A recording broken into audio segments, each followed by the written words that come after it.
This episode of the Recovery Couch is brought to you by Greg Swartz at Remax Victory and Affiliates. If you're looking to buy or sell a home, Greg brings heart, hustle, and honesty to every deal. Call Greg at 937-477-8975 today and tell him the Recovery Couch sent you. Hey, what's up, guys? Welcome back to another episode of the Recovery Couch. I'm your host, Brandon Couch. And today we're going to have a discussion about what is it that we're really looking for in the recovery world. There's an issue of dealing with sobriety, and then there's a heart issue of finding out where we're wounded and why we continue to act and react in certain ways. For this conversation, I'm going to use Randy Creamer's True Profile. You can get that at the Growth Institute, www.thegrowth-institute.org. That's www.thegrowth-institute.org. In the True Profile, Randy Creamer writes,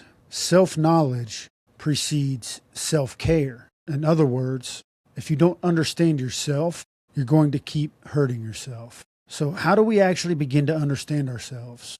First, you slow down and you ask yourself better questions. As opposed to, why is everyone always against me? You can ask yourself, what is it about this moment that just set me off? What was I feeling right before I reacted to what set me off? Or what did this moment remind me of from my past? Because the truth is that most reactions aren't about what's happening right now. They're about what happened to you at some point in time.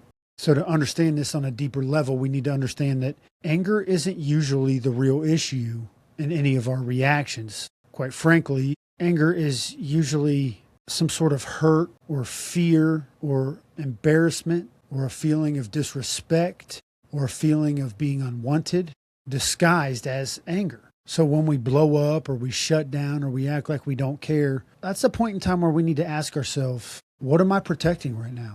Understanding ourselves also means noticing patterns. Patterns like, who do I react to the strongest? Patterns like, when do I feel disrespected the fastest? Patterns like, what situations make me feel small or unsafe? Because patterns point to wounds. And here's the key. A wound explains behavior, but it does not excuse behavior. Once we see it, the wound, then we can stop letting that wound control us. We can stop letting that wound allow us to react to certain people, to certain places, and to certain things, known in the AA circle as triggers. So let's make this real for you. For a long time, I told myself I didn't care about anybody. I was hard, I was guarded, I was closed off. I wouldn't let people in, especially when it came to my feelings. But something wasn't adding up, especially when I started the healing process. I would act selfish with my money, with my emotions. But the moment I got locked up, that changed. I shared my food.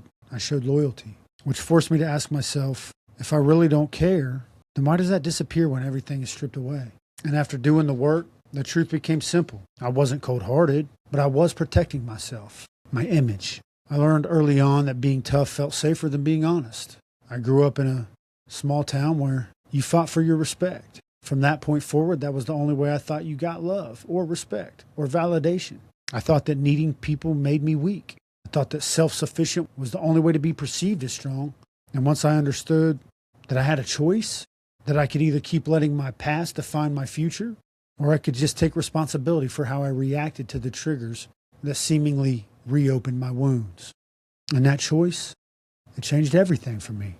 You see, it's impossible for us to understand ourselves if we're lying to ourselves. I'm going to say it again. It's impossible for us to understand ourselves if we're lying to ourselves. That doesn't mean that we blame our past.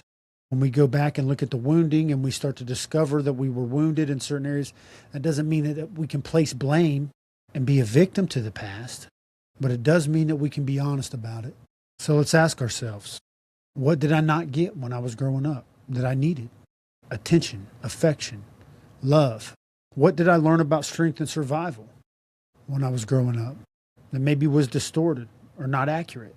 For me, it meant being tough. And who taught me all that? Who taught me that being tough was safer than being honest? We didn't choose our story. We had no say in the matter, but we can choose what happens next. You see, when we understand ourselves, we can learn how to pause instead of reacting whenever we're triggered. We can choose respect over retaliation. We can choose forgiveness over retaliation. We can stop proving that we're tough, which allows us to start becoming strong, silently strong.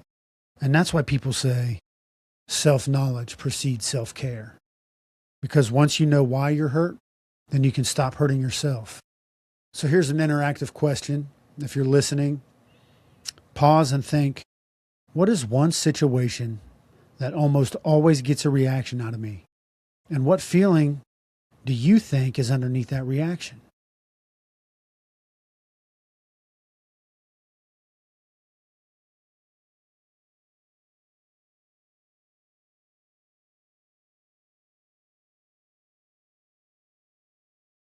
I hope and I pray that a situation came to you as you took a pause, and if you were able to find a reaction, then you just unlocked awareness. And that's where change starts. Next, I want to tell you something that might surprise you. You are loved. You are loved by God, who forgives your mistakes and loves you unconditionally. You are loved by your family, even if they don't always show it the way you want. And you are loved by me and those who show up to talk truth into your life. Sometimes with love, it doesn't always feel good. It doesn't always feel the way we want it to. Because sometimes love looks like accountability. Sometimes love looks like higher expectations. Sometimes love challenges you to become more than you believe you can. I care about you enough to be honest. This world is not going to feel sorry for you. This world's going to expect you to follow the rules. This world's going to expect you to pay your dues and your bills. And this world's going to expect you to act responsibly. And if you don't, there will be consequences. So with all that being said, the real question isn't, why doesn't anyone understand me? The real question should be, am I willing to understand myself? Because once you understand why you act the way you do, then, and only then, you can choose to act differently. And that is where real freedom starts. This episode of The Recovery Couch is brought to you by JB Davis at South Dayton Toyota. For integrity, service, and unbeatable deals, call JB and his team at 513-267-5225 and tell them The Recovery Couch sent you.